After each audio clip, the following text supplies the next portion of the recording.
Bueno, como ya está claro y también es irreversible, Ecuador tendrá una segunda vuelta presidencial que se disputará entre la candidata de la Revolución Ciudadana, Luisa González, y el candidato por la Alianza ADN, Daniel Noboa. ¿Qué factores llevaron a este resultado? Nos acompaña a esta hora Eduardo Reynoso, él es experto en marketing político. Eduardo, ¿cómo está? Muy buenas tardes. Gracias por acompañarnos. Un gusto enorme, Gisela. Un saludo a todas las personas que nos ven y nos escuchan. Explíquenos un poco cómo se entiende este rápido y exponencial crecimiento de Daniel Noboa en su popularidad. De repente, de pasar a tener un porcentaje mínimo, incluso por un momento en la campaña estuvo con menos del 2% y de repente pasa a la segunda vuelta. Hubieron varios factores. El primero es importante notar. La gente pasó de la apatía normal que tenía hacia estas elecciones hacia un proceso de extremo miedo cuando mataron a Fernando Villavicencio. En ese momento cambia la conversación y cambia la retórica y la dinámica de estas elecciones. ¿Por qué? Porque cuando tú tienes miedo, tienes activado el sistema de sobrevivencia. El sistema de sobrevivencia es el más instintivo. Se deja de hablar ya de tantos temas para enfocarnos netamente en lo que es el tema de la seguridad, ¿ok? Y hay dos efectos muy importantes cuando tú estás pensando en sobrevivencia. El primero es enfrentar y el segundo es huir. Mucha gente pensó que el enfrentar sería la mejor opción y eso significaba irse por una postura, por ejemplo, como la de Topi. Pero también hay el otro efecto, el de los jóvenes, que quizás no tienen el suficiente miedo o no lo asimilan de la misma manera y que más bien como sistema de sobrevivencia buscan huir hacia esa situación. Y huir significa escoger a una persona que sea fresca, que esté pensando en paz, que no genere ningún conflicto con otros políticos, ni se deje atacar ni ataque a otro, y que sobre todo no sea parte de aquel grupo que nos trajo a esta situación como la que está. Y súmele a esto que dentro de todo lo que trajo el fenómeno Villavicencio, hizo que se tenga de alguna manera una atención selectiva sobre algo que históricamente jamás había puesto ni un voto ni a favor ni en contra, que era un tema de un debate y posdebate presidencial.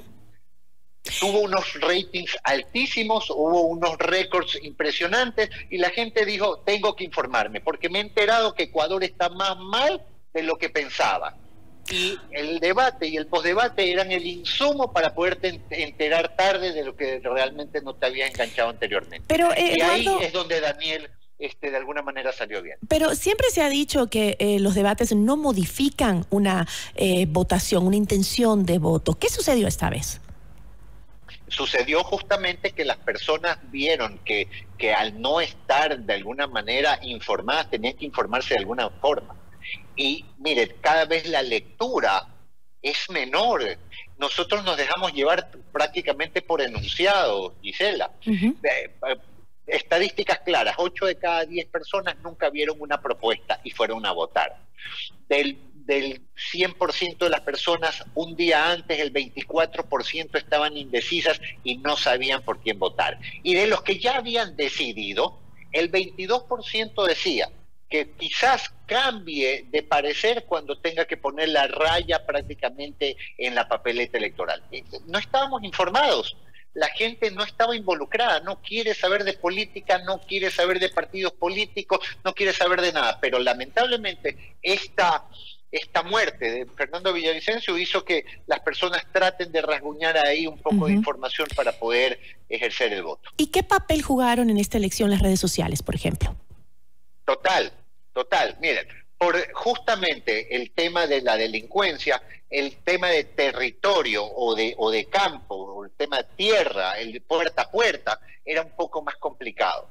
Sabíamos que estas elecciones iban a estar basadas prácticamente en lo que se llama aire, que es la campaña, la campaña en medios de comunicación y sobre todo el tema de redes sociales. Los 7 últimos días posteriores al debate fueron cruciales para que este aumente. Imagínese usted que alguien pase de 3% a 24%, que sean 21 puntos en menos de 7 días, significa un promedio de 3 puntos diarios. Pero al inicio la campaña de Daniel Noboa en redes era calificada como sosa por algunos analistas, ¿no? Por la mayoría de analistas. Incluso también llamó la atención de lo que Topic se refirió a la campaña en redes sociales de Noboa, calificándolo como excelente. ¿Fue realmente excelente o es que el post-debate en redes fue lo que le impulsó a Daniel Noboa? La campaña en redes sociales que no vio mucha gente, por lo menos personas como yo que no tenemos la edad para estar metidos en TikTok, pero en TikTok sí se están manejando bien. Ya. Y hay algo bastante importante. La esposa de Daniel Noboa es un factor importante dentro de esta elección para generar un tema de conexión. Y no solo eso, sino que en el momento en que sale bien en el debate, lo que ocurre es que los presupuestos, ya dado que había un buen ambiente, se había generado una atención selectiva, se había dado a conocer. Estaban hablando de él, claro, se había dado a conocer, su tasa de conocimiento obviamente fue superior. Entonces decidieron también invertir mucho más. Y con este halo de que todos hablaban de él, sumado a una mayor inversión y sumado a otras estrategias adicionales que de alguna manera realizaron y sumado a lo que le empezó a ocurrir al que iba en segundo puesto, esto yo lo llamo la maldición del segundo puesto. Todos quieren el segundo puesto porque el primer rol o la primera misión de cualquier candidatura es entrar a segunda vuelta. Y estaba claro quién era el primero. Aquí lo que no estaba claro es el segundo. Mire que toda la campaña, el que fue segundo fue Otto Sonnenholzer y prácticamente en los 10 últimos días pierde esa posición porque fue el más atacado, porque es la posición que es cada vez más buscada. Cuando Topic sube le pasa exactamente lo mismo, empiezan a atacarlos absolutamente todos y Noboa pasa debajo del radar, nunca atacó a nadie, nadie lo atacó a él. ¿Por qué? Porque toda la vida fue penúltimo. De repente ahora subió como la espuma. Sin embargo, el post-debate para el correísmo fue lo contrario que para Noboa. González bajó de 40 puntos que tenía al inicio de la contienda a un 33%. Sí, dentro de las estadísticas que yo tuve acceso, de hecho llegaron a 44%. Gisela, si no moría Villavicencio, no había quizás segunda vuelta. Eso hay que decirlo. Y en el debate, aquí quedó develado algo importante. Para mí este debate hay 3 grandes grupos. Al margen del histrionismo y todo, hay 3 grupos. El primero, los que muestran capacidad, mayor o menor medida. Noboa, Topic y de alguna forma Otto Sonnenholzer. Segundo, los que pasaron de alguna manera intrascendente, que no tuvieron diferenciación y que se equivocaron en el tono y manera tratando de utilizar las mismas retóricas y los mismos diálogos que en el 2020, que son Herbas y Yacu. Y el tercer pelotón son los que demostraron incapacidad total para poder administrar o gobernar un país en crisis, que fue Luisa y Bolívar Armijo, que fue el rey de los memes al final. Pero ¿será el siguiente debate el principal obstáculo que tenga que enfrentar el correísmo? Yo creo que va a ser de doble vía. Primero, porque claro, tendrán que capacitar a alguien que parecería incapaz. ¿Y cuál es el obstáculo que tiene Daniel Noboa? Es que por primera vez en la vida va a tener que actuar cuando lo ataquen, porque esta vez no va a pasar del radar, abajo del radar.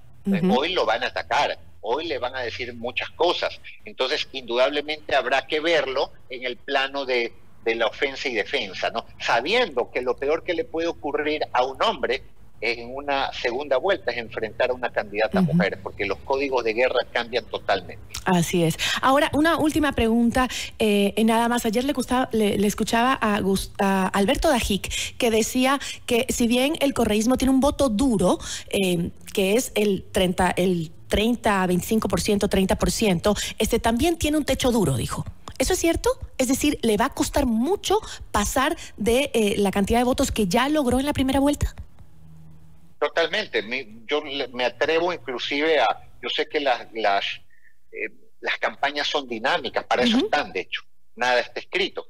Pero yo esperaría que si las cosas más o menos funcionan de la misma manera, que un Daniel Noboa termine ganando un 53, 54% versus a un 47, 46% de una Luisa. Lo máximo que los vi llegar es a un 44% en las encuestas, estando en el mejor momento posible.